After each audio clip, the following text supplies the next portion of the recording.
salarié devient client, quels sont les bons outils pour une expérience collaborateur réussie? C'est ce que nous allons voir avec Thomas Dorinec. Bonjour. Bonjour. Vous êtes HXM Value Advisor chez SAP SuccessFactors. Est-ce que vous pouvez nous expliquer, pas tant ce que fait SAP, on connaît à peu près tout ce que fait SAP, mais plutôt ce titre-là qui vous a été donné, en quoi ça consiste? C'est une très bonne question. C'est un titre, en fait, HXM Value Advisor. Notre rôle est vraiment de s'appuyer sur la valeur qu'on va délivrer aux clients.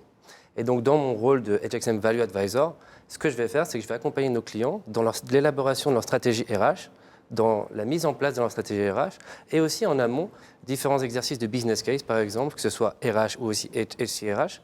Et on va aussi les accompagner dans différentes, je dirais, buy-in, c'est-à-dire différents stakeholders dans l'organisation RH de nos grands clients. Merci pour cette explication. Delphine Isal, bonjour. Bonjour. Digital Learning and HR Innovation Director chez Air France. Air France, c'est à peu près 75 000 salariés. Ceci dit, je peux vous poser aussi la question, que recoupe justement votre titre? Oui, alors 75 000 salariés, c'est pour le groupe Air France KLM. Hein. Oui. Mais effectivement. Oui.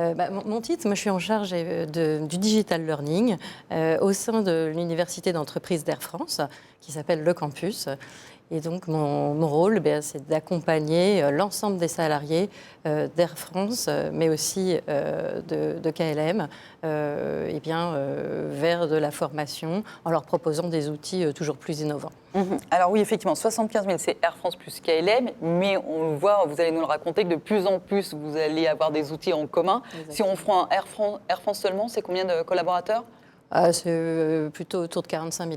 Oui, c'est déjà pas mal. Merci.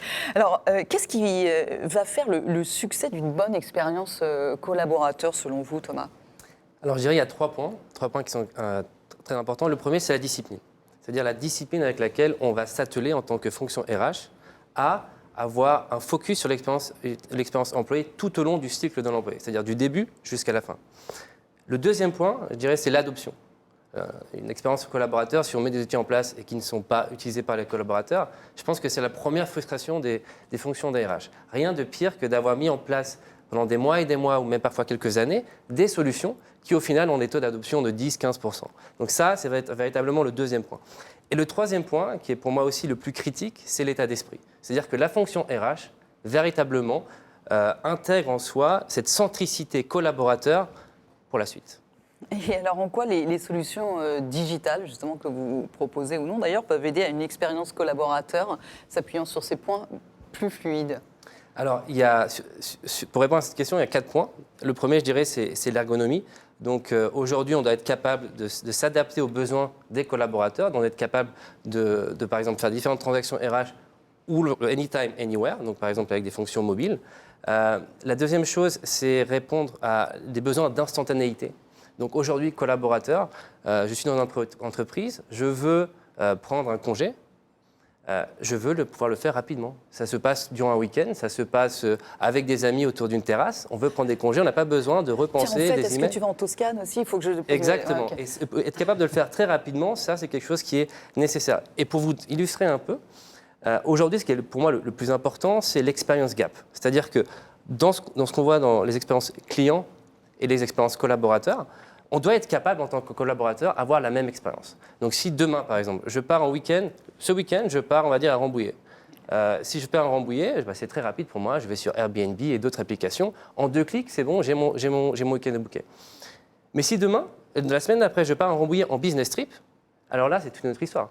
Il s'agit d'avoir d'autres applications, il s'agit d'avoir d'autres approbations. Et là, c'est quelque chose qui peut devenir très lent et très frustrant pour le collaborateur. C'est là où l'expérience doit être matchée au plus près, l'expérience client. Je reviens juste, troisième point, donc personnalisation. Je pense qu'on a déjà assez parlé durant les différents tracks. Et le dernier point, c'est le feedback.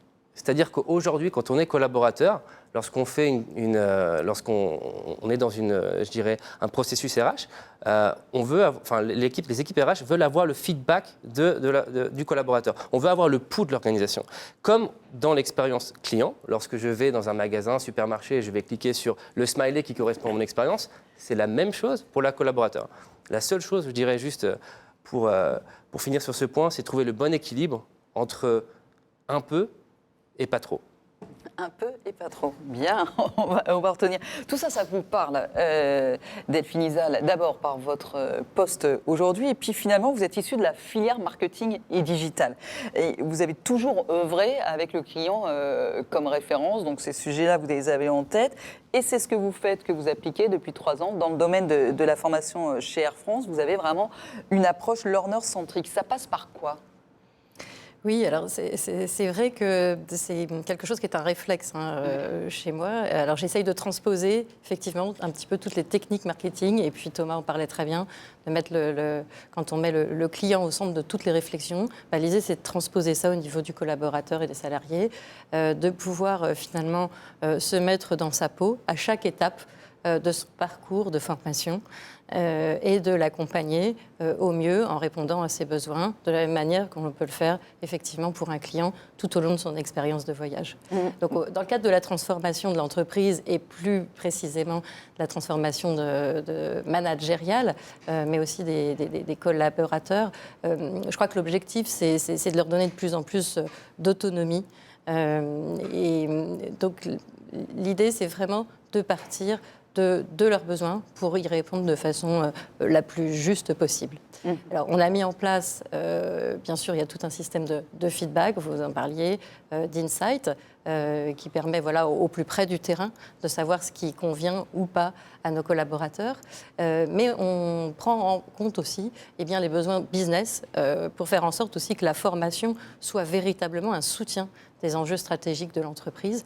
Et donc, nous avons mis également en place au sein d'Air France un système de roadshow annuel dans lequel, en fait, les équipes formation vont à la rencontre de chaque entité business pour comprendre leurs enjeux et pour définir ensemble un plan de route sur l'année et leur montrer comment la formation les accompagne. Les accompagne au quotidien, parce que c'est bien ça aussi votre idée, c'est, comme le disait Thomas, avec des outils, aujourd'hui les choses se font très facilement, et ce que vous souhaitez, c'est que ce besoin de formation, cette envie de formation devienne un réflexe quotidien. Exactement. C'est vraiment l'ambition. On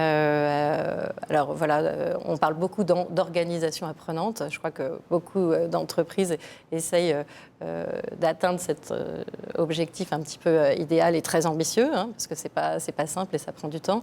Mais c'est vrai que la formation devienne un réflexe du quotidien, qu'on y réfléchisse pas forcément de façon ponctuelle ou ad hoc, mais effectivement que ce soit quelque chose de naturel. Donc, est-ce que vous me disiez, quand vous allez au plus près des collaborateurs pour savoir de quoi ils ont besoin, au plus près du business, vous me disiez, avant on avait une logique de Netflix, maintenant l'idée c'est autre chose. Oui, alors on n'en est pas complètement revenu parce que c'est important aussi de proposer de la variété et du choix, parce que je crois que la formation, il faut aussi que le collaborateur puisse y trouver aussi du plaisir et de l'intérêt. Donc c'est important d'avoir une offre variée tant en termes de format que de thématiques. Mais c'est vrai que la tendance d'enrichissement de l'offre permanente, aujourd'hui, période aussi post-Covid, on se rend compte que parfois le collaborateur a un petit peu du mal à s'y retrouver. Et donc, nous sommes plutôt dans une démarche de rationalisation, de simplification, de réduction de contenu, pour permettre justement cette expérience utilisateur beaucoup plus fluide et beaucoup plus simple.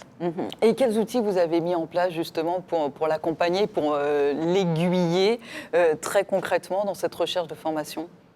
Alors, différentes choses. La première, ça passe par d'autres changements de plateforme LMS, Learning Management System, puisque en mars 2020, nous avons fait le choix d'un nouveau prestataire. Et surtout, nous avons pensé cette plateforme de façon beaucoup plus customisée, personnalisée. Ce qui fait qu'au quotidien, finalement, chaque collaborateur, quand il arrive sur la homepage de cette plateforme, voit une homepage différente de celle de son collaborateur, parce que il est un individu à part entière avec son poste, ses thématiques préférées, ses formations obligatoires ou réglementaires qu'il a à suivre. Il y a également un espace dédié pour les managers, pour leur permettre eux aussi et bien voilà, d'accompagner et de fédérer leur équipe autour de la formation. Donc c'est vraiment quelque chose qu'on a mis en place. Alors la plateforme existait avant, mais ce côté personnalisation a été amplifié depuis mars 2020. Et l'intérêt de cette plateforme, c'est qu'elle est unique désormais. C'est la référence pour toute l'offre de formation de l'ensemble de l'entreprise. Et c'est le premier outil au sein des ressources humaines qui est commun avec nos collègues de KLM. Donc ça permet aussi pour les managers d'entités joint avec des collaborateurs hollandais et français, eh bien de pouvoir accompagner leur équipe de façon harmonieuse. Donc la personnalisation et en même temps l'idée de pouvoir avoir une proposition désormais pour le groupe dans son entier est effectivement intéressante. À quoi ça sert finalement, Thomas, d'offrir une bonne expérience collaborateur? Quel est l'objectif de tout ça? Peut-être avant de répondre à cette question, Oui. je voulais juste mentionner que l'expérience collaborateur ou l'expérience client, tel le sujet du track aujourd'hui, pour les équipes RH, en fait, le collaborateur a toujours été un client. Donc déjà, c'est quelque chose qu'on... Oui, c'est pas nouveau, sauf Tout à que ça fait. prend de plus en plus d'importance. Tout à fait. Mais oui, voilà, exactement. C'est ce qui prend de plus en plus d'importance. Et qu'auparavant, on était dans une fonction RH qui était plus transactionnelle, où véritablement on répondait aux besoins, les premiers besoins. Aujourd'hui, on passe à une fonction RH qui a un peu cette couche de marketing et aussi d'engagement au niveau du collaborateur. Alors, à quoi ça sert l'expérience collaborateur? Tout d'abord, ça doit répondre à des challenges actuels. On parle beaucoup des problèmes d'attrition, la Great Resignation aussi qui va potentiellement arriver en Europe d'ici peu. Et donc, c'est pour répondre à ces nouveaux besoins, mais aussi à ces nouveaux défis, mais aussi aux nouveaux besoins des collaborateurs. Et donc, on revient, je dirais, à nos fondamentaux. Donc, c'est attirer les collaborateurs, c'est fidéliser et engager les collaborateurs. Donc, je dirais véritablement, cette expérience collaborateur, aujourd'hui, une entreprise se doit de doter de cette stratégie pour pouvoir toujours attirer, fidéliser, engager les collaborateurs. Tout à fait. Oui, et stabiliser aussi, oui, tout à fait. Et les effectifs, et du coup, ça passe par des choses assez importantes, ou en tout cas, vous m'aviez parlé, je crois, chez Novartis, ils ont carrément un Learning Experience Officer. Oui. Donc, c'est là où on sent que ça prend beaucoup plus d'importance et que ça devient un sujet en soi. Tout à fait. Et donc, ce qu'on observe, c'est qu'il y a différentes fonctions RH qui sont complètement retransformées avec ce qu'on disait, cette centricité expérience. Et donc, on voit des organisations entières RH avec, dans le titre, Experience Officer. Donc, Learning Experience Officer, Candidate Experience Officer. Et donc, ce sont des nouvelles fonctions qui se mettent en place et qui, justement, découlent de cette centricité collaborateur. Et c'est fascinant à suivre. Parce qu'à ce moment-là, on observe vraiment ces thématiques avec le collaborateur en premier lieu. Et donc, cette façon de penser est complètement différente. Est-ce que vous avez vous savez, Delphine, si vous avez ce genre de poste? Complètement. Ouais. D'ailleurs, effectivement, on repense certains intitulés exactement dans la même tendance. Et je crois que le mot expérience est fort et symbolique. On parle d'expérience client. On parle d'expérience de voyage, en tout cas au sein d'Air France. Et là, on parle d'expérience apprenant. Effectivement, dans mes équipes, là, je viens de recruter également un responsable expérience apprenant. Et du coup, il a quel profil? Il vient d'où? Eh bien, justement, c'est intéressant parce que on essaye d'avoir une richesse dans les équipes et on n'est pas forcément. Alors, on a besoin d'expertise au sein du domaine des ressources humaines et de la formation, mais des profils aussi un petit peu différents. Venant du marketing ou du digital, ça vient vraiment compléter et enrichir les équipes. C'est effectivement intéressant. Un dernier mot, Thomas parlait tout à l'heure de feedback. Comment il se fait très concrètement chez Air France dans votre partie qui est la formation? Alors, il y a différents moyens, effectivement, du plus classique, je dirais, du rating avec les petites étoiles à la TripAdvisor. C'est pas le smiley, mais ce sont les étoiles. C'est les petites étoiles, c'est le même principe à la fin de chaque formation, que ce soit aussi du présentiel ou du digital.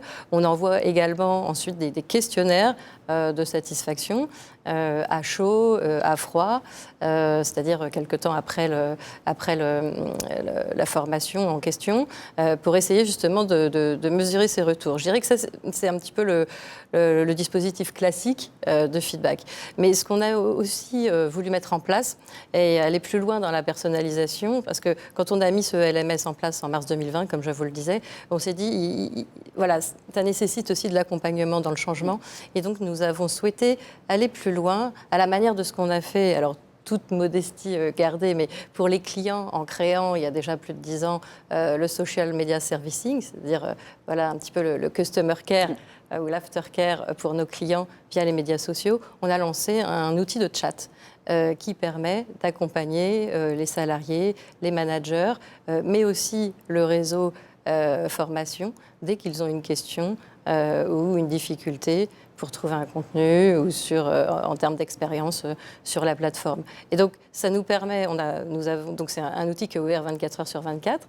Il y a des horaires d'ouverture avec des équipes humaines. Donc, on allie vraiment le digital et l'humain pour répondre et accompagner les salariés. Et puis, aux heures de fermeture, un bot automatique. Et ça, au-delà de l'accompagnement, c'est une source extrêmement riche d'enseignement et qui nous permet d'être vraiment connectés aux salariés, à ses attentes et à ses besoins. Et donc, ça vient vraiment enrichir le dispositif plus classique dont je parlais précédemment.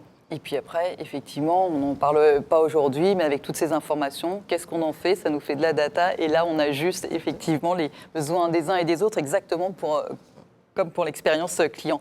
Merci infiniment pour votre témoignage, Delphine Izal, Digital Learning et HR Innovation Directeur chez Air France.